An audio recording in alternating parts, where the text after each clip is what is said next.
बिस्मिल्लाहिर्रहमानिर्रहीम। नाजरीन, आप लोगों को बड़ी खबर से आगाह करता चलूं कि हुकूमत के लोगों ने इमरान खान की जगह साद रिजवी साहब को वज़ीर-ए-आज़म बनाने की सिफारिश कर दी है और फ़ौज ने भी इस खबर की तस्दीक कर दी है और वफाकी वज़रा ने यहाँ तक कह दिया है कि साद रिजवी ही वो वाहिद लीडर है जो डंडे के ज़ोर पर मुल्क से करप्शन को ख़त्म करवा सकता है। आप लोगों को इस खबर का सबूत भी इस वीडियो में फ़राहम करूँगा और जो लोग मेरी वीडियोज़ को रेगुलर देखते हैं उनको पता ही है कि मेरे चैनल के ऊपर कोई भी ऐसी खबर अपलोड नहीं होती जिसका मैं आप लोगों को सबूत फराहम ना करूं। आप लोग एक ट्विटर के ट्वीट का स्क्रीनशॉट मेरी वीडियो की स्क्रीन के ऊपर देख सकते हैं।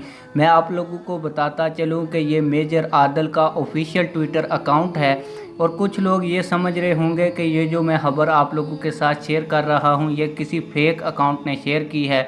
तो फेक अकाउंट के बारे में मैं आप लोगों को बताता चलूँ कि जिस भी ट्विटर अकाउंट के साथ ये ब्लू टिक ना हो वो फेक अकाउंट होता है, लेकिन ये इसके साथ ब्लू टिक है इसका ये मतलब है कि ये वेरीफाइड ट्विटर अकाउंट है। इसके ऊपर लिखा है उन्होंने कि अजीज़ सीनियर जो कि मौजूदा वफाकी सेक्रेटरी हैं। अब मैं आप लोगों को यहाँ पे ये भी बता दूँ कि वफाकी सेक्रेटरी वो होते हैं जो इमरान खान के करीबी साथी हैं और जो इमरान खान को तकरीर करने से पहले या कहीं भी जाने से पहले गाइड करते हैं, उनको वफाकी सेक्रेटरी कहते हैं।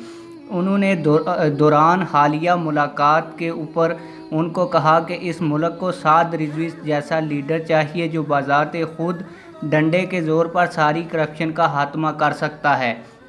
आप लोगों की इस खबर के हवाले से क्या राय है? कमेंट सेक्शन में अपनी राय का ज़रूर इजहार करें। मिलते हैं किसी और वीडियो में। अल्लाह हाफिज़।